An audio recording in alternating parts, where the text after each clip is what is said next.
ایک بار حضرت رابعہ بصری کے یہاں 5 درویش حاضر ہوئے۔ اتفاق سے وہ کھانے کا وقت تھا۔ حضرت رابعہ بصری نے اپنی خادمہ کو الگ بلا کر پوچھا کہ مسلمانوں کی تواضع کے لیے گھر میں کچھ کھانے کو ہے؟ خادمہ نے بتایا کہ صرف ایک روٹی موجود ہے۔ حضرت رابعہ بصری نے فرمایا کہ ایک روٹی سے کیا ہوگا، مہمانوں کے حصے میں ایک ایک ٹکڑا ہی آئے گا۔ یہ کہہ کر آپ مہمان درویشوں کے پاس تشریف لے آئیں۔ ابھی تھوڑی دیر گزری تھی کہ ایک سوالی نے در پر صدا دے دی۔ حضرت رابعہ بصری نے فرمایا کہ وہ روٹی اس ضرورت مند کو دے دو جو دروازے کے باہر کھڑا ہوا ہے۔ خادمہ نے آپ کے حکم کی تعمیل کی اور حضرت رابعہ بصری مسلمانوں کے ساتھ مصروف گفتگو ہو گئیں۔ کچھ دیر بعد خادمہ حاضر ہوئی اور اس نے عرض کیا کہ ایک شخص کھانا لے کر آیا ہے، کتنی روٹیاں ہیں؟ حضرت رابعہ بصری نے خادمہ سے پوچھا۔ جب خادمہ نے بتایا کہ 2 روٹیاں ہیں تو آپ نے فرمایا کہ اسے واپس کر دو، وہ شخص غلطی سے ہمارے گھر آ گیا ہے اور وہ کھانا ہمارا نہیں ہے۔ خادمہ نے روٹیاں واپس کر دیں۔ تھوڑی دیر بعد خادمہ نے اطلاع دی کہ ایک اور شخص کھانا لے کر آیا ہے۔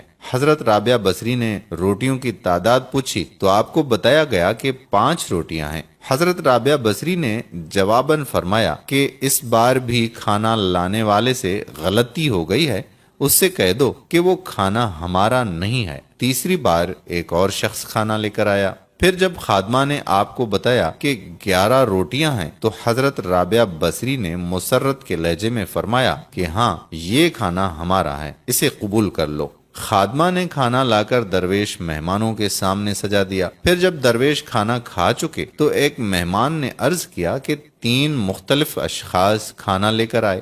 2 افراد کو آپ نے واپس کر دیا مگر تیسرے شخص کے لائے ہوئے کھانے کو قبول فرمایا۔ آخر یہ کیا راز ہے؟ حضرت رابعہ بصری نے درویشوں کو مخاطب کرتے ہوئے فرمایا کہ حق تعالیٰ فرماتا ہے کہ دنیا میں 1 کے بدلے 10 اور آخرت میں 70 دوں گا۔ بس اسی حساب کتاب کی بنیاد پر میں نے 2 آدمیوں کو واپس لوٹا دیا اور ایک شخص کا کھانا قبول کر لیا۔ میں نے اللہ کی راہ میں سوالی کو 1 روٹی دے کر رزاق عالم سے سودا کیا تھا۔ پھر جب ایک شخص 2 روٹیاں اور دوسرا 5 روٹیاں لے کر آیا تو میں نے جان لیا کہ یہ حساب درست نہیں ہے۔ تیسرا شخص 11 روٹیاں لے کر آیا تو میں نے کسی تردد کے بغیر انہیں قبول کر لیا کہ یہ عین حساب کے مطابق تھیں اور دینے والے کی شان رزاقی کو ظاہر کر رہی تھیں۔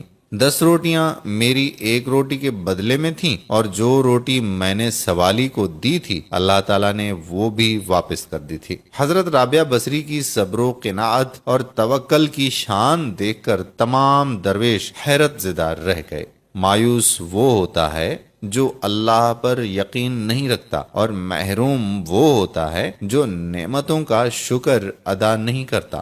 اللہ تعالی ہمیں بھی حضرت رابعہ بصری جیسی بصیرت نصیب فرمائے، آمین۔ تمام دوست جن کو یہ ویڈیو پسند آئی کمنٹ میں ویڈیو کے بارے میں لکھ دیں اور اصلاح کے لیے شیئر کر دیں تاکہ ہماری نوجوان نسل کو بھی اسلامی حقیقی ہیروز کا پتہ چل سکے۔ جزاک اللہ خیرہ۔ السلام علیکم ورحمۃ اللہ وبرکاتہ۔